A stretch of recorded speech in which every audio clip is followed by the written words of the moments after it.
భారత సైన్యం సాధారణంగా శత్రు దేశాలు మన చుట్టూ ఉన్నటువంటి చైనా, బంగ్లాదేశ్, నేపాల్, ఆఫ్ఘనిస్తాన్ ఇట్లాగా ఆయా దేశాలతో నుంచి వచ్చేటటువంటి శత్రువులని ఆపడం, మన వాళ్ళని స్వాగతించడం ఇది చేయాలి. ఆ పనిలో ఉండాల్సిన వాళ్ళకి ఇప్పుడు ఒక కొత్త పని పడింది.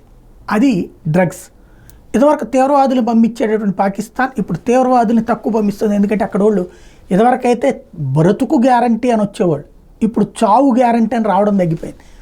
దాంతో భారతదేశాన్ని ఎలాగైనా చెడగొట్టడం కోసం డ్రగ్ ఎడిక్ట్స్ కింద యువతని ప్రోత్సహించేందుకోసం వేస్తున్న ఎత్తుగడే పీక్ స్టేజ్లో నడుస్తుంది. ఇప్పుడు అందులో పతాక స్థాయికి చేరి 600 కోట్ల రూపాయల విలువైన డ్రగ్స్ తాజాగా పట్టుబడ్డాయి. ఈ మధ్యలో సైన్యం, నార్కోటిక్స్ బృందం, అట్లాగే లోకల్ పోలీస్ అందరూ కలిసి మానిటర్ చేస్తూ ఉన్నారు.